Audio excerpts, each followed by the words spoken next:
So good evening to all of you. Today we are going to start the probability first lecture.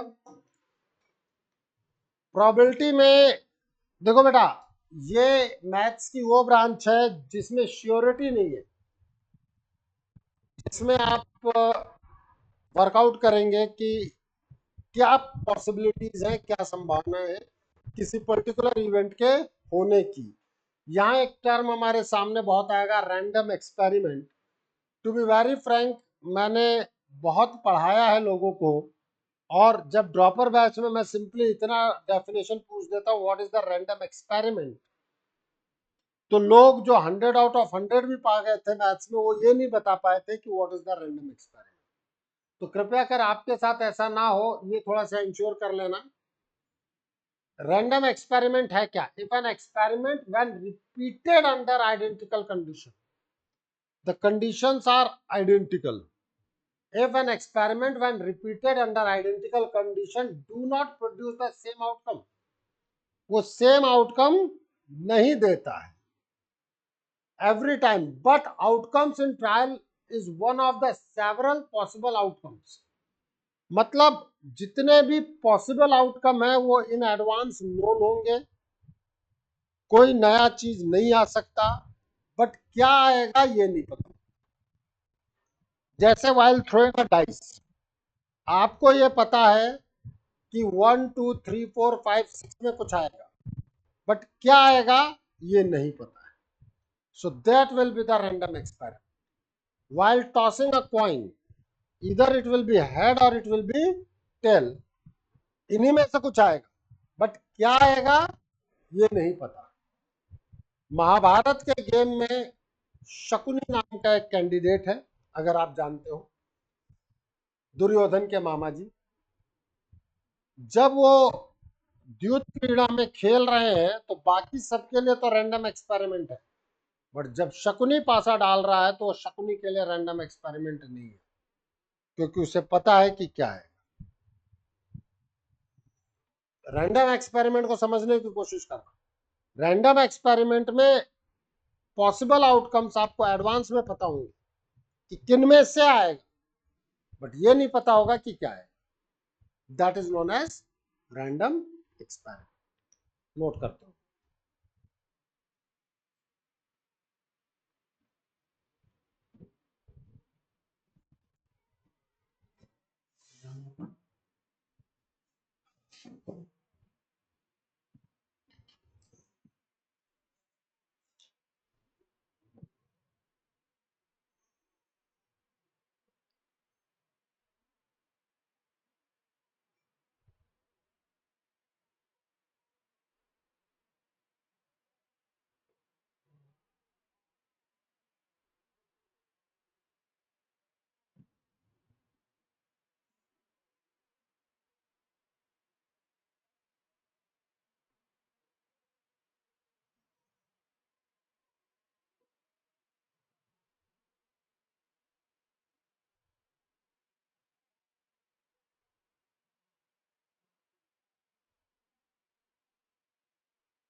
चले आगे।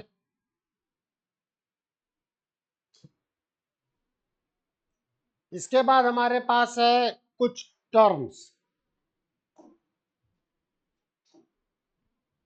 एक है आपका sample space,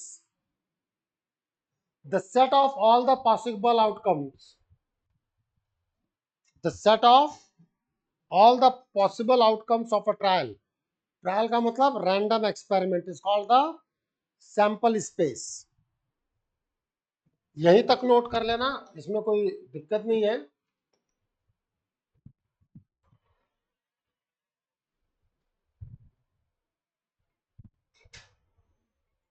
set of all the possible outcomes is known as sample space. In generally हम उसको किससे represent करते हैं? एस से।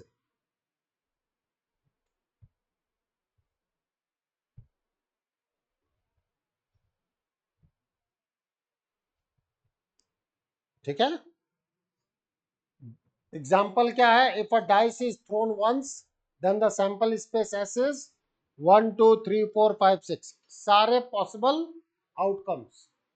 और अगर आप दो कॉइन्स टॉस करते हैं तो possible outcomes head head, head tail, tail head, tail tail.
चले आगे।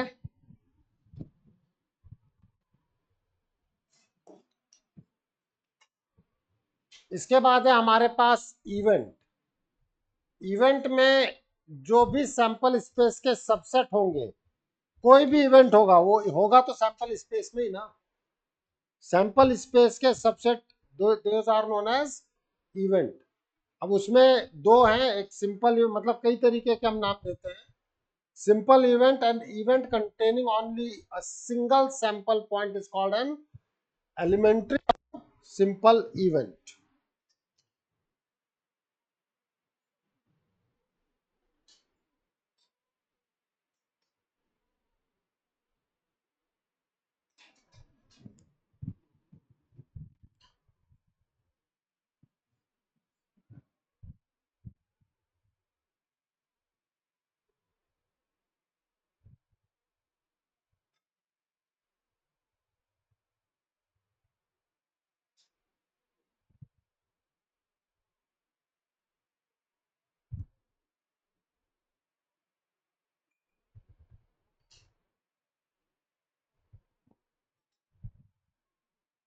जैसे आपने डाइस थ्रो किया, जब आप डाइस थ्रो करेंगे तो आपका सैंपल स्पेस क्या होगा?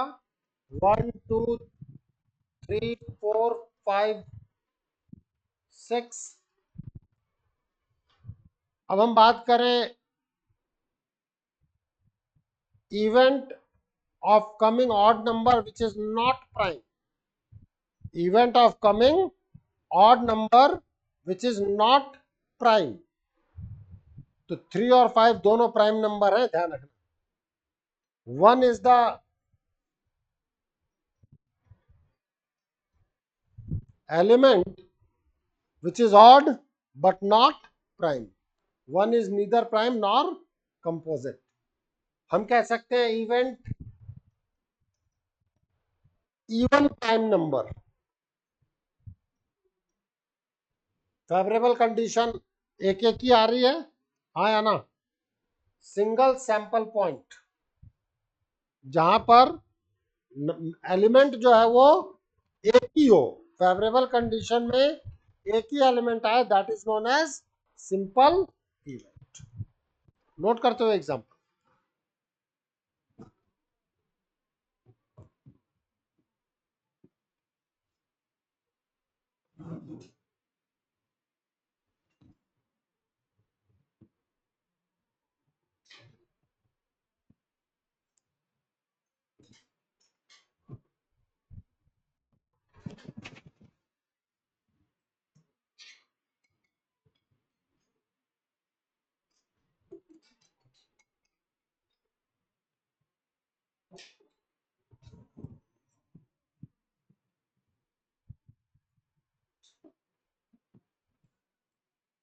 चले आगे।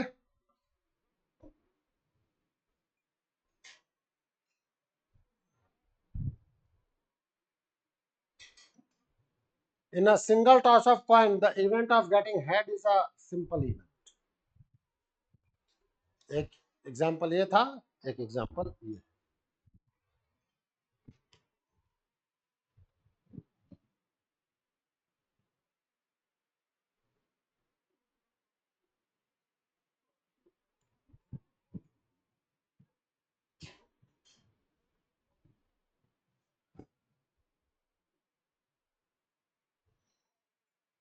चले आगे।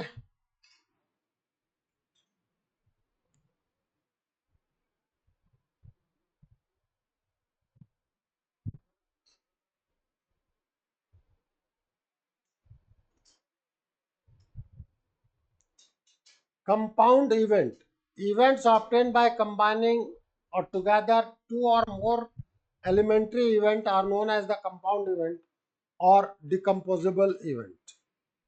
मीन्स अगर आपका सैंपल इसमें बात करोगे तो फेवरेबल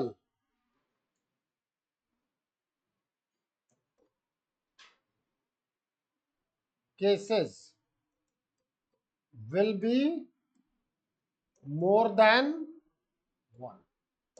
सिंपल इवेंट में फेवरेबल केसेस कितने हैं? एक। और कंपाउंड इवेंट में फेवरेबल केसेस कितने हैं? More than one.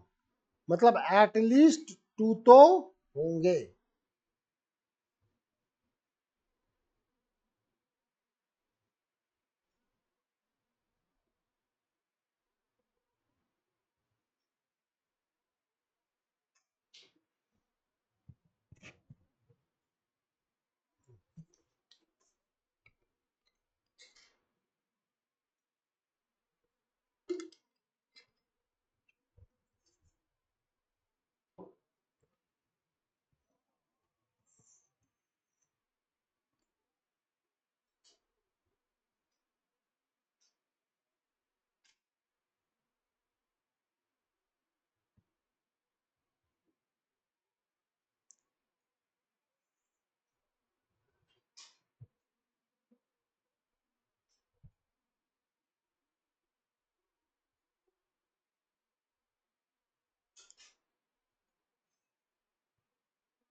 चले आगे।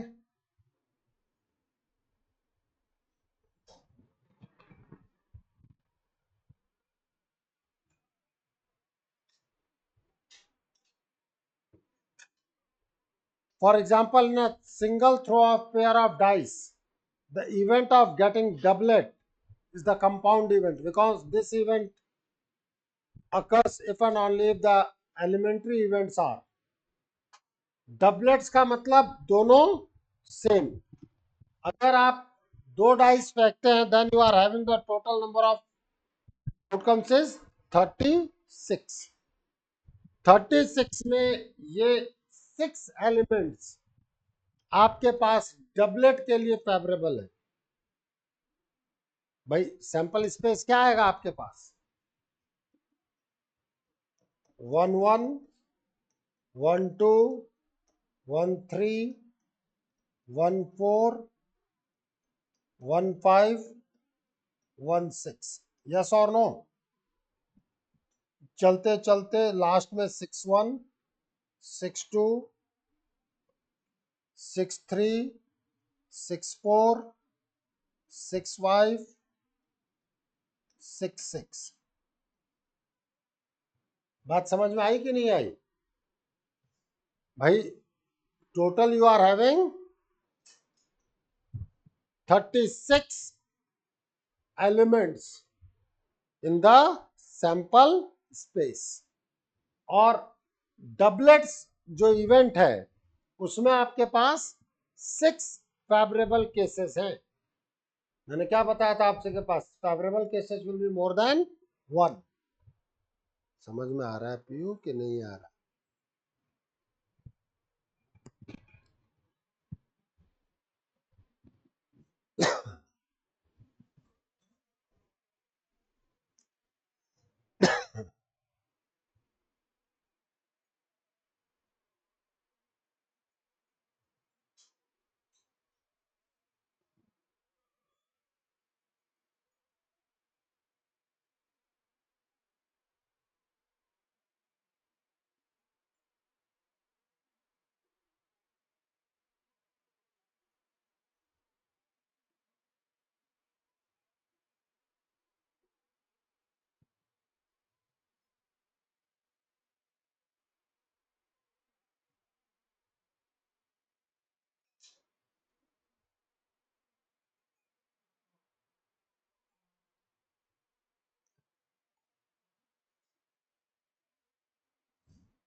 Equally likely events.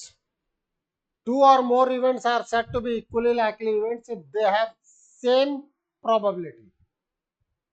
उनके हैपन होने की probability क्या है? Same. While throwing a dice,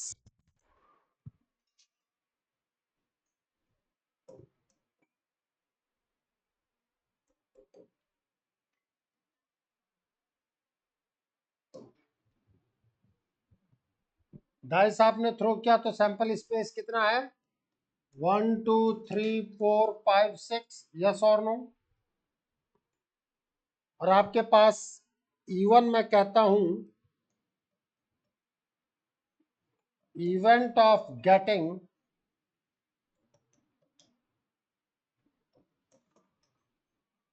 even number, that is 246। Probability of even कितना आएगा आपके पास? 3/6 which is 1/2। E2 is event of getting odd number 1 3 5। probability of E2 is 3/6 which is 1/2। E3 event of getting prime number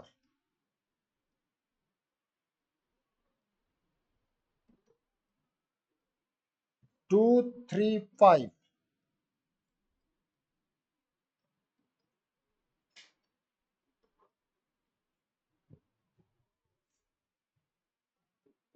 E1 E2 E3 are equally likely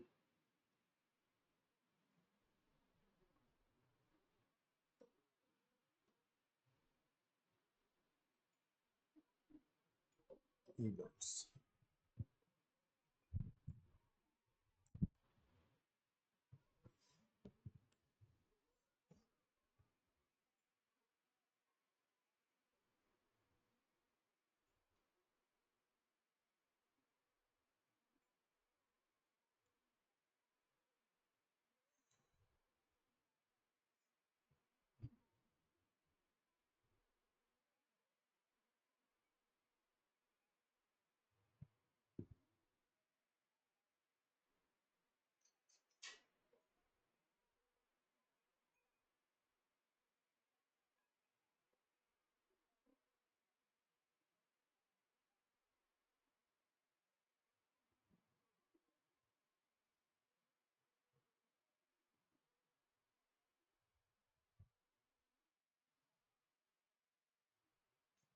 Gargi, Yes, sir. What is the meaning of exclusive? जैसे मतलब specially किसी चीज के लिए। बिल्कुल सही कहा है गार्गी ने। एक्सक्लूसिव शोरूम ऑफ एडिडास, इसका क्या मतलब है? वहां केवल और केवल एडिडास के ही चीजें मिलेंगी, दूसरी चीजें नहीं मिलेंगी। हमारा हर्ष है, एडिडास के शोरूम पे गया और कहता भाई लिबर्टी के जूते दिखाओ, तो सामने वाला क्या बोलेगा? This is the exclusive showroom of Adidas, यहाँ लिबर्टी के जूते नहीं मिलते। हर्ष कहता कोई बात नहीं, नाइकी के दिखा दो यार। फिर क्या बोलेगा? भाई ये एक्सक्लूसिव शोरूम ऑफ एडिडास है, यहाँ किसी और कंपनी के सिवाय एडिडास के किसी और कंपनी के जूते नहीं मिलते। डन। फिर ये शॉपर स्टॉप पे गया तो दूसरे मॉल पे, वो कहता है कि भाई एडिडास के जूते, वो कहते साहब ये लो। नहीं मुझे तो पसंद नहीं आया, लिबर्टी के जूते, कहता ये लो। मतलब वहां पर सब कुछ होगा।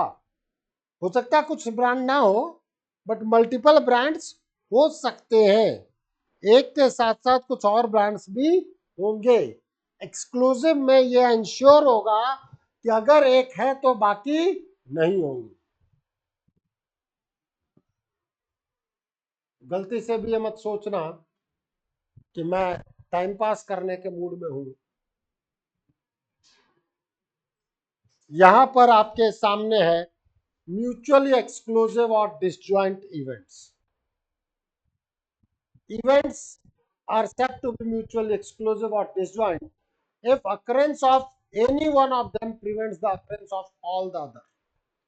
एक का होना ये इंश्योर करे कि बाकी नहीं हो सकते, then that is known as exclusive or disjoint events.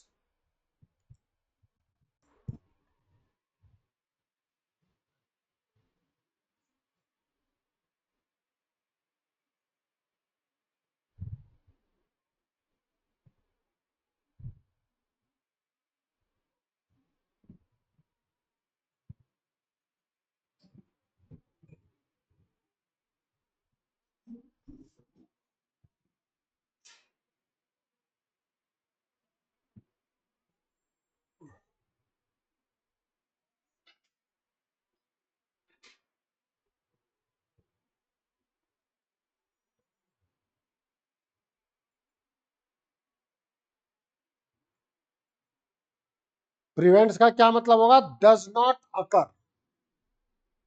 ठीक है, वो किसी और को अकर नहीं होने देगा।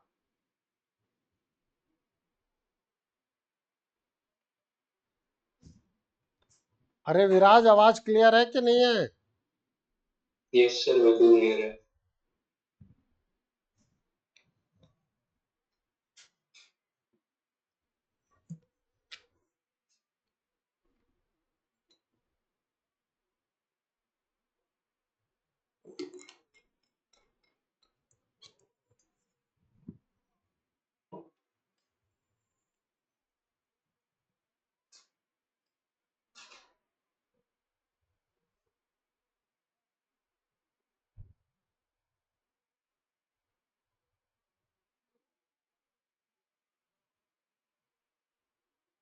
एग्जाम्पल समझ में आया?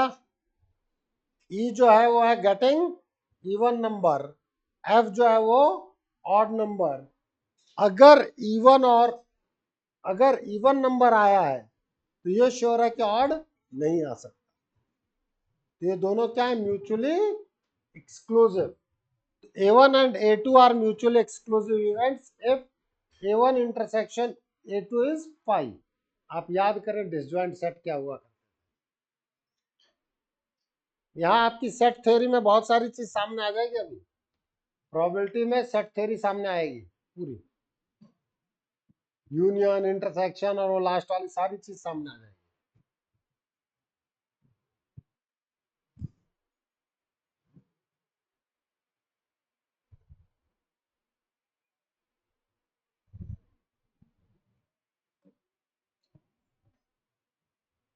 लिख लिया अनवी या कहीं अटक गई है? अरे बता।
चले आगे।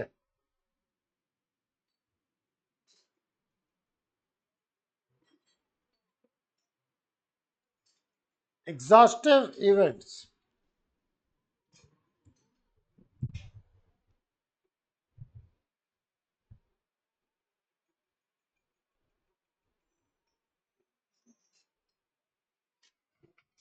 Exhaust, let S be the sample space।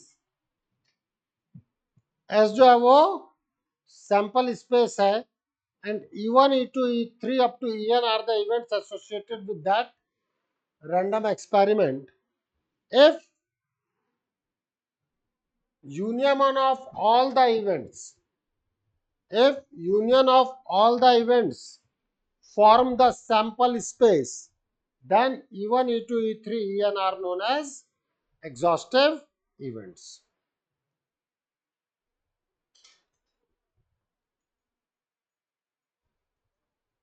S कोई सैंपल स्पेस है, S is a sample space। E1, E2, E3 up to En are events if union of all the events form the sample space, then it is known as exhaustive events।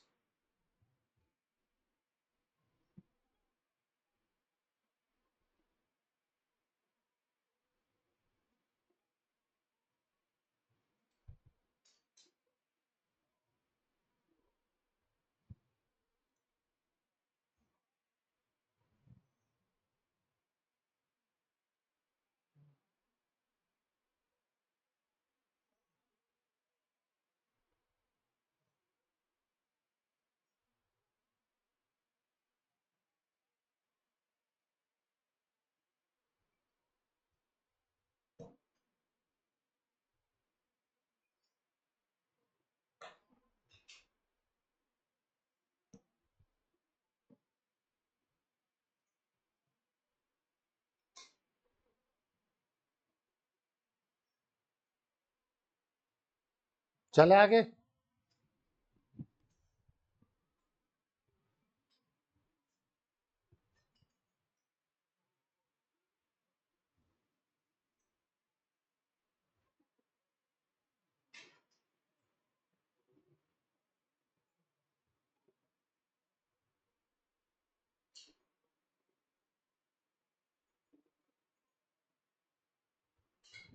Speed बढ़ा दे, paper में दिक्कत आएगी।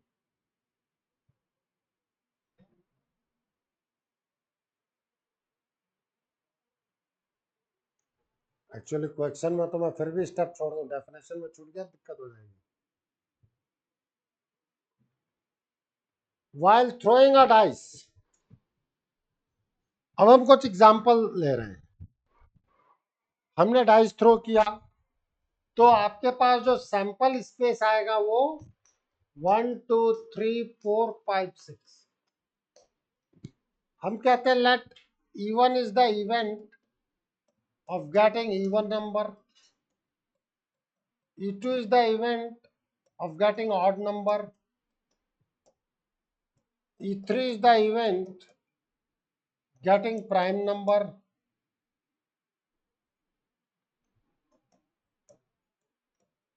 E4 मान लो 1 2 हो जाए. E5 3 4 हो जाए. E6 5 6 हो जाए. E7 1 5 6 हो जाए. नोट कर लेना यहां तक.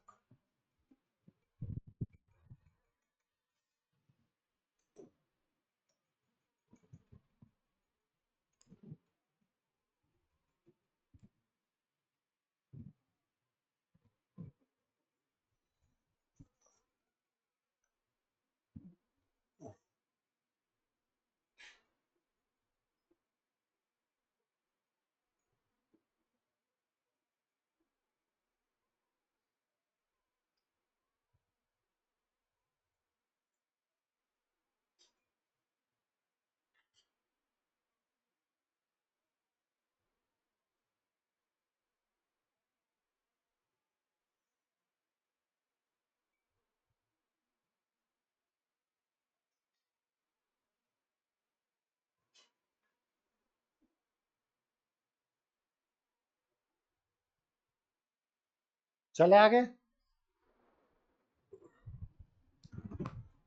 अब मैं आपके साथ कुछ बातचीत करना चाहता हूं. E1 and E2 are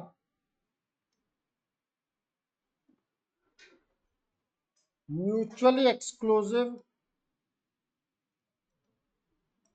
and exhaustive event.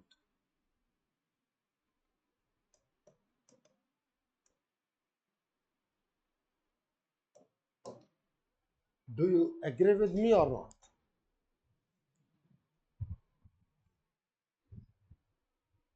अब देखें, E1 intersection E2 5 है. E1 union E2 ऐसे. दिख रहा है कि नहीं दिख रहा है? तो एक्सक्लूसिव का है कि किन्हीं भी दो इवेंट्स के बीच का इंटरसेक्शन 5 होना चाहिए. एग्जॉस्टिव का मतलब है उनका यूनियन सैंपल स्पेस होना चाहिए.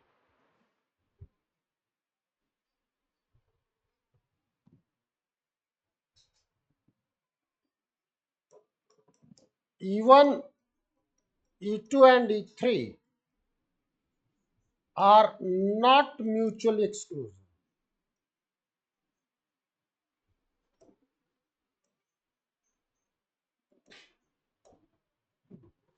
but they are exhaustive.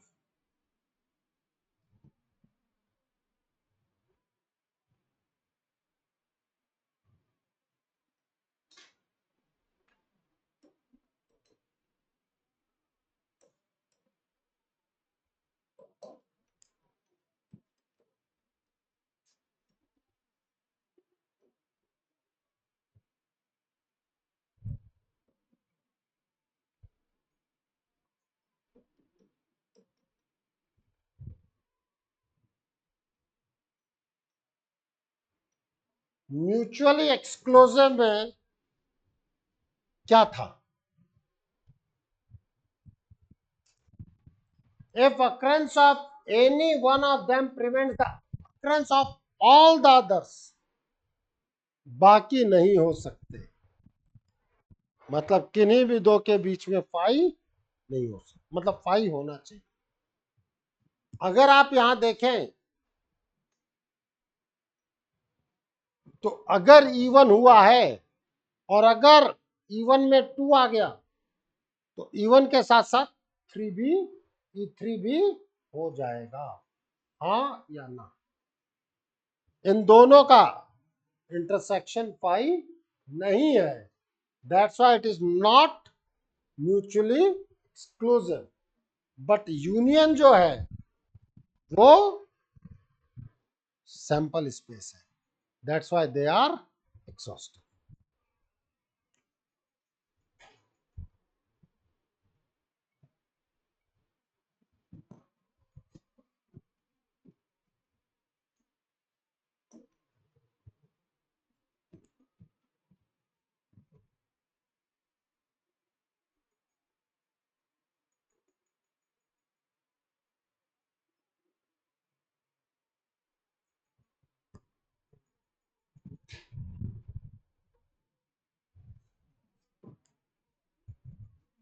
चले आगे.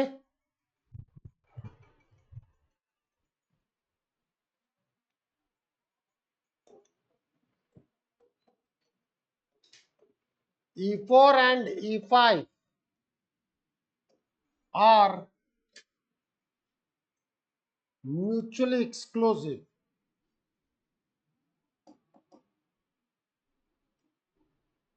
but not exhaustive.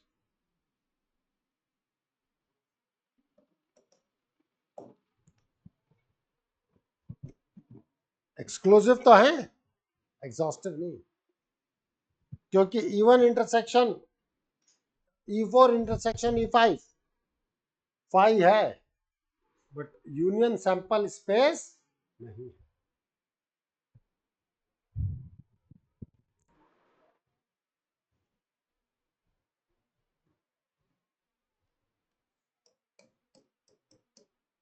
E4, E5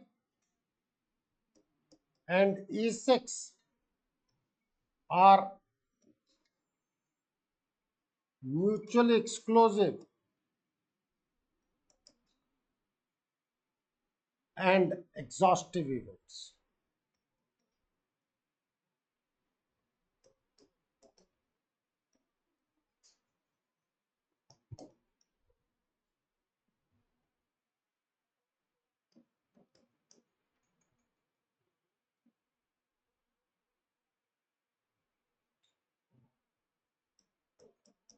E3 and E4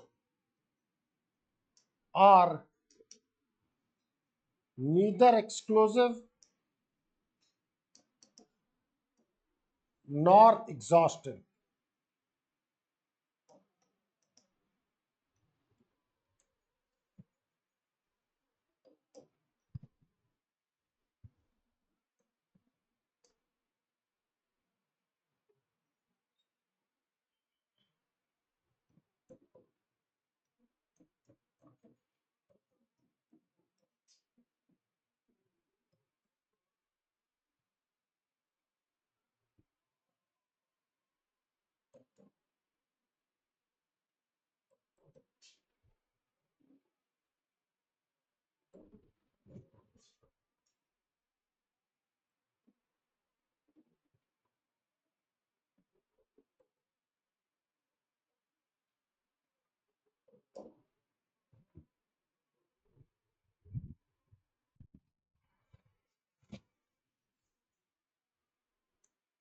E4, E5, E6 and E7 are not exclusive events, but they are exhaustive events.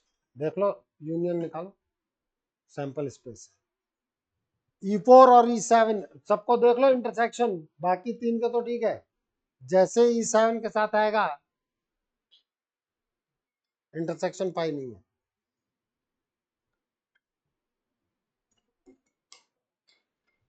What I think के exclusive and exhaustive का मतलब समझ में आया.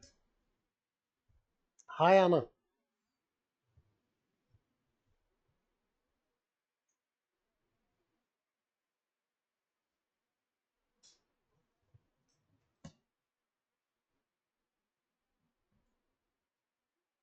चले आगे. तो एक सेकंड पिछले वाले स्लाइड में पिछली वाली स्लाइड देख ले बेटा.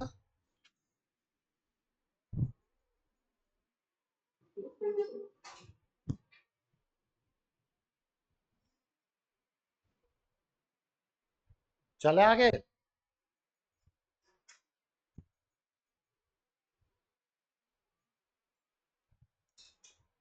Mutual exclusive and exhaustive system of events. Let S be the sample space associated with the random experiment. If E1, E2, E3, En are the events associated with the random experiment, and if Ei intersection Ej is phi, for all I is not equals to j, जब तक दोनों same नहीं है तब तक उन तक का इंटरसेक्शन पाई होना चाहिए, और यूनियन जो है वो सैंपल स्पेस हो, तो ऐसे इवेंट्स क्या कहलाते हैं? Mutually exclusive and exhaustive. जैसे E1 पिछला वाला एग्जांपल में E1 E2 E4 E5 E6, they are mutually exclusive and exhaustive events.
चले आगे।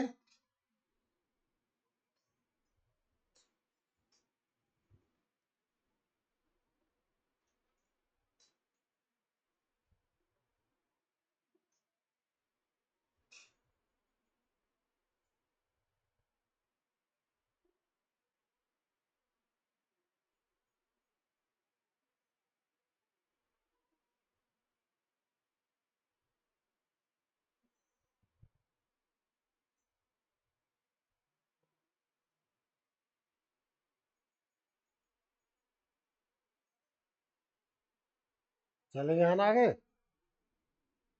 अद्वैत,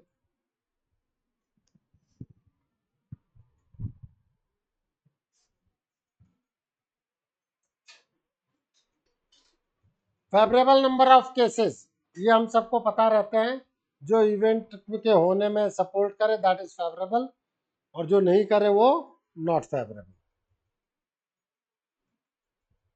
classical definition of probability,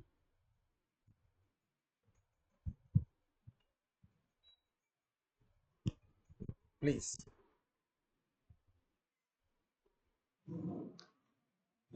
If in a random experiment total number of outcomes is m plus n, total number of outcomes is m plus n, out of which m are favorable to the occurrence of an event E, then the probability of occurrence of event E is given by probability of E is m upon m plus n, मतलब number of outcomes favorable to event E divided by total number of outcomes।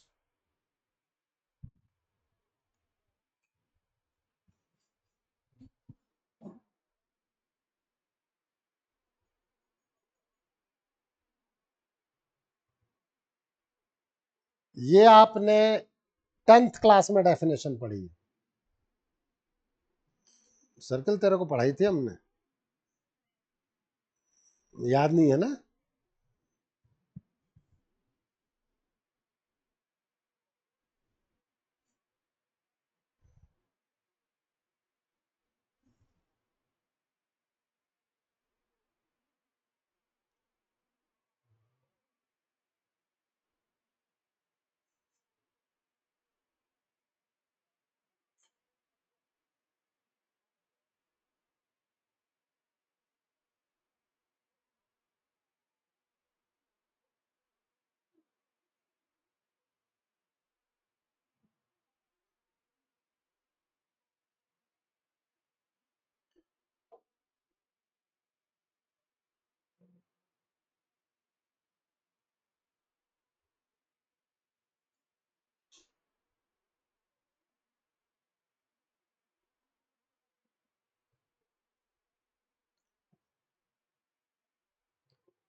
चल आगे।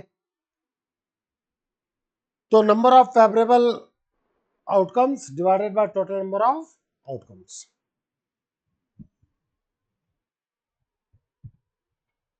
लिख ले। Formula में इधर उधर नहीं कर सकते, दिक्कत है।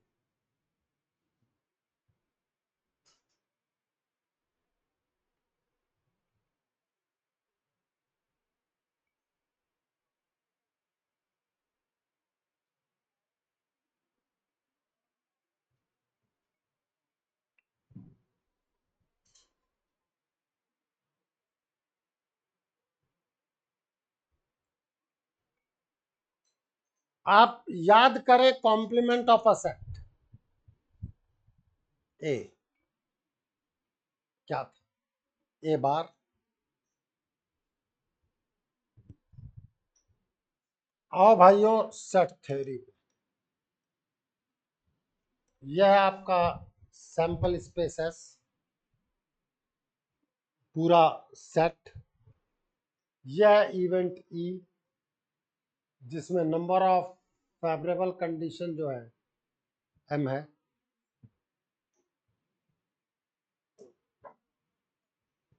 याद आ रहा था? ई बार हुआ करता था, तो number of E bar is an. हाँ या ना? So probability of E is m upon m plus n. Probability of E bar is n upon m plus n. Probability of E plus probability of E bar 1 है कि नहीं? अब आप मुझे ये बताओ E एंड E बार मिल करके sample space देंगे कि नहीं देंगे? और E एंड E बार का इंटरसेक्शन फाई होता है कि नहीं होता? So E and E bar R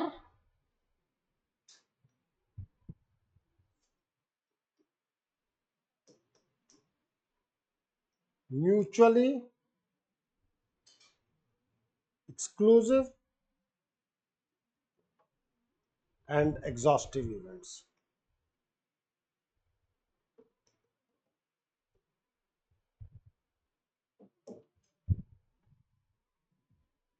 E और ई बार क्या होते हैं?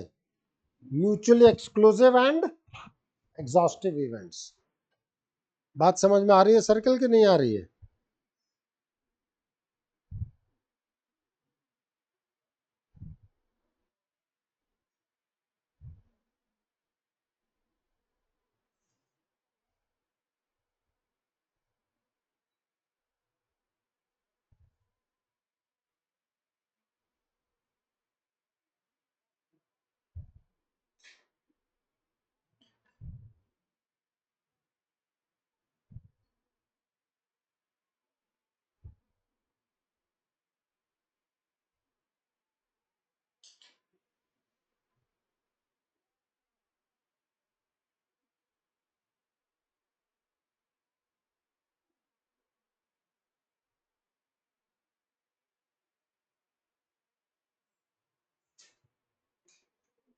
चले आगे। सेट थ्योरी में एक लॉ हुआ करता था, De Morgan's law.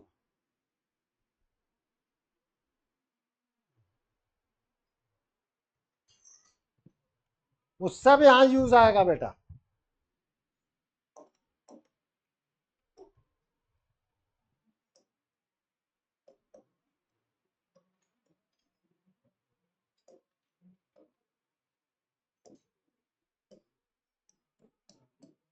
A union B complement, A complement intersection B complement, A intersection B complement.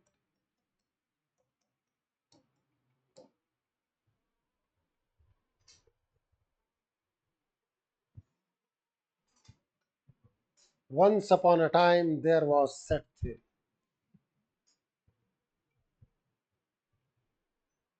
जो सर्कल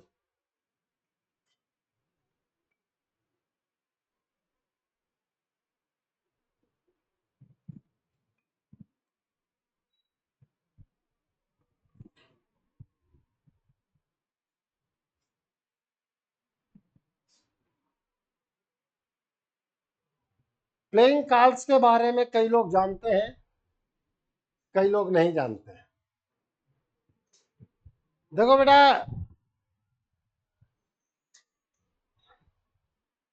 पीएनसी में भी इंपॉर्टेंट होता है, प्रोबेबिलिटी में भी इंपॉर्टेंट होता है। प्लेइंग कार्ड जानती है पीयू? खेलती है? हाँ, वंस अपॉन अ टाइम है। वही तो कह रहा हूं बादल, लेकिन इसको बताया तो था मैंने, पीएनसी में तो बताया था यार। प्लेइंग कार्ड्स 52 कार्ड्स होते हैं, जिसमें से 4 तरीके के होते हैं, 4 sweets: spade, heart, diamond and club. Spade and diamond are, sorry, spade and club are black, and heart and diamonds are red. अरे एक बार के लिए इधर देते, हर चीज के 13 होते हैं। ए स्टैंड फॉर एस, फिर 2 3 4 5 6 7 8 9 10 गुलाम बेगम बादशाह। हाँ या ना? गुलाम बेगम। इंग्लिश में जैक, क्वीन एंड किंग। अब ये बताओ, जिन्होंने भी पत्ते खेले हैं, चेहरे किस किस पे होते हैं? गुलाम बेगम बादशाह। तो एक तरीके में 3, तो 4 तरीके में टोटल कितने? 12। तो देखो, we are having 4 king, 4 queen, 4 jack, total 12 face card. लेकिन सबसे बड़ा तो बेटा इक्का माना जाता है। डायलॉग में भी, कई पिक्चरों में डायलॉग है, हुक्म का इक्का या तुरुप का इक्का हमारे पास है। ठीक है, तो इक्का सबसे बड़ा माना जाता है बहुत सारे गेम में। ठीक है, तो इक्का जो है वो ऑनर्ड, अपन उसको ऑनर देते हैं भाई। फेस कार्ड तो ऑनर्ड कार्ड है ही है, बट यहां पर 2 तरीके की बात होगी, honoured card and face card. Honoured card we are having the 16 honoured card, and we are having the 12 face card. ठीक है, आता है तो ठीक है, नहीं आता है तो लिख लो, और आता है तो छोड़ दो। जबरदस्ती का क्या ही लिखना, अगर जिसको पता है क्यों लिख रहे हो? सिंपली लिख दो face card 16, sorry face card 12, honoured card 16, इतना लिखो, काम खत्म कराया। बाकी जिनको आता है क्या इतना नोट कर रहे हो, लेकिन बादल तो नोट कर लेना। हाँ नहीं, बादल को ये करवा देगा। चलो कर लो यार, बादल या जो लोग और नहीं जानते हैं, कौन कौन प्लेइंग कार्ड्स नहीं जानता है, जरा बताओ तो ऑनलाइन। सौरभ, दिविशा,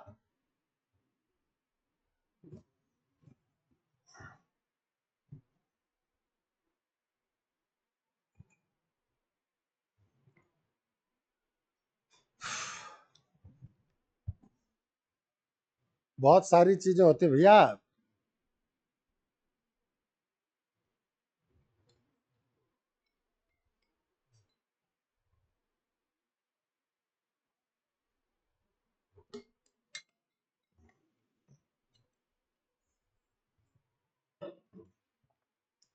स्टार्टिंग में पढ़ाते वक्त मैं ये सब थोड़ी पढ़ाता था, बाद में मुझे पता पड़ा कि कई बच्चों को ये भी नहीं पता होता, फिर मुझे ये पढ़ाना पड़ा।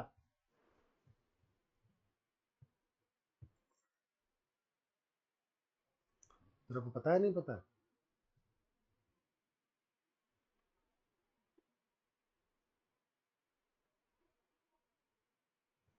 अरे बादल लिख लिया हो तो चले आगे।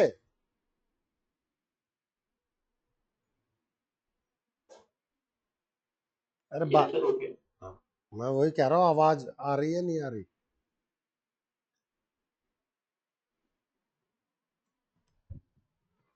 जिसको आप पता है उसको लिखने की जरूरत नहीं है। नॉन लीप ईयर,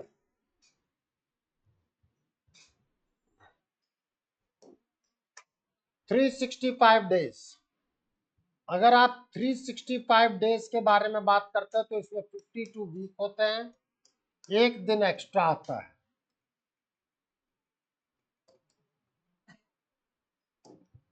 तो उस एक्स्ट्रा डे के पास ऑप्शंस हैं, वो संडे हो सकता है, मंडे हो सकता है, ट्यूसडे हो सकता है, वेंसडे हो सकता है, थर्सडे हो सकता है, फ्राइडे हो सकता है, सैटरडे हो सकता है। मतलब इसके पास 7 ऑप्शंस हैं। और लीप ईयर में 366 डेज होते हैं, 52 वीक्स तो होंगे ही होंगे, 2 एक्स्ट्रा डेज।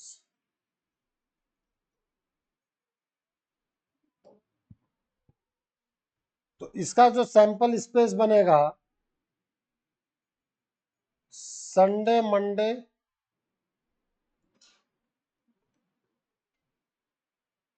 मंडे ट्यूसडे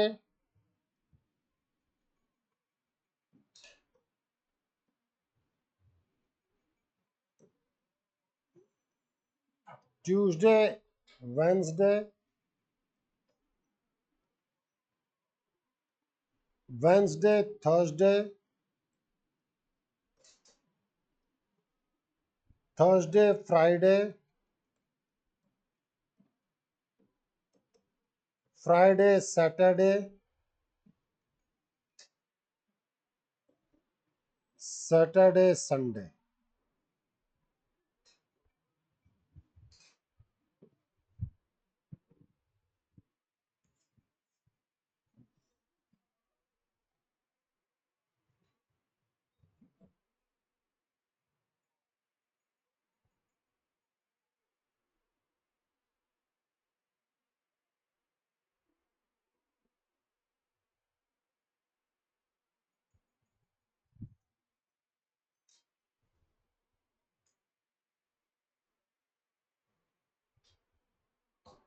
मतलब अभी भी आपके पास टोटल 7 ऑप्शन है। अब कोई क्या लीप ईयर में 53 मंडे हो, लीप ईयर में 53 मंडे, तो 52 तो रहेंगे ही रहेंगे। 53 में ऑप्शन पहले दो हैं, ऑप्शन पहले दो फेवरेबल टू, और टोटल 7। देखना तेज बोला क्या। सो 53 मंडे के लिए 2/7, और 52 संडे के लिए, मतलब एक्स्ट्रा डे में संडे नहीं आना चाहिए, एक्स्ट्रा डे में संडे नहीं आना चाहिए। तो संडे के अलावा कितने ऑप्शन है देख लो, 5 ऑप्शन, तो 5/7। यस और नो?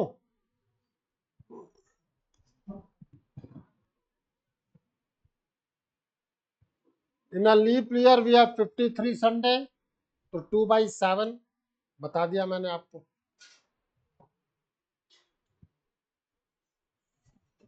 मत लिखना जबरदस्ती का, चलो लिख लो।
चले आगे।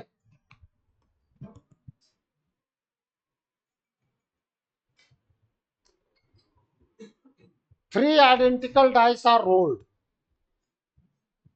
The probability that same number will appear on each of them will be, सब पे सेम नंबर, तो टोटल तो 36 हो जाएंगे, मतलब 666 216। पहले के 6, दूसरे के 6, तीसरे के 6,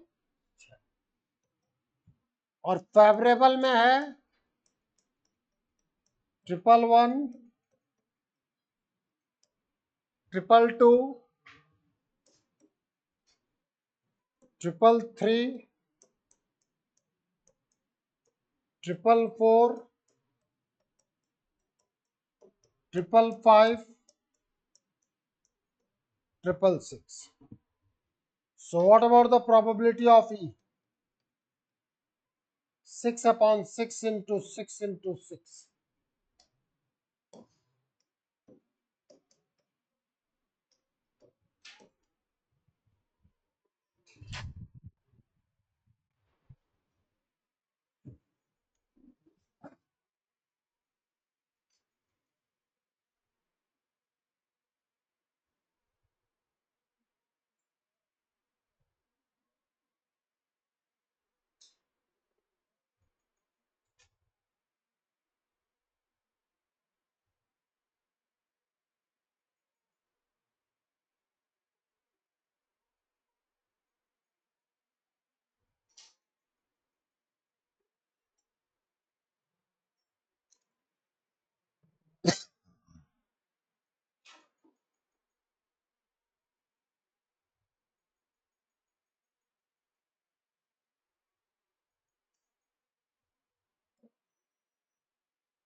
चले आगे।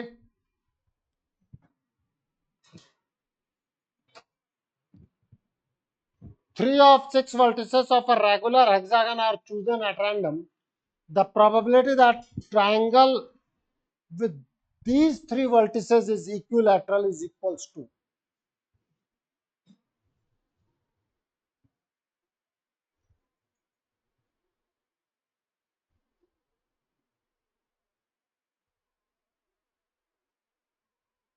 यहां लिखा है।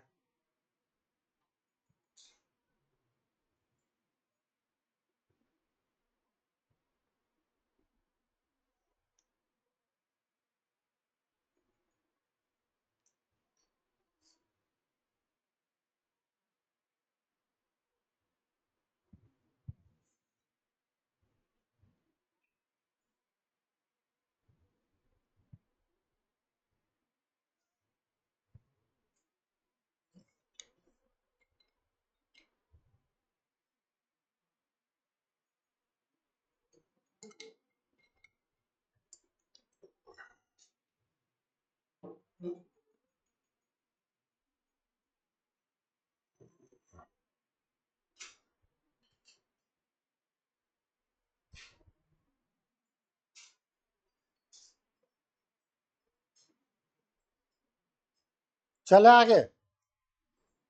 रेगुलर हेक्सागन,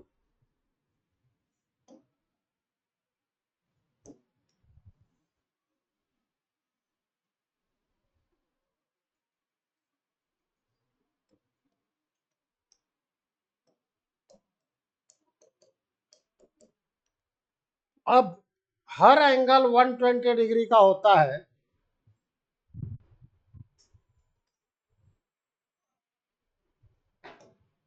ये इक्विलैटरल बनाएगा कि नहीं बनाएगा? हाँ या ना?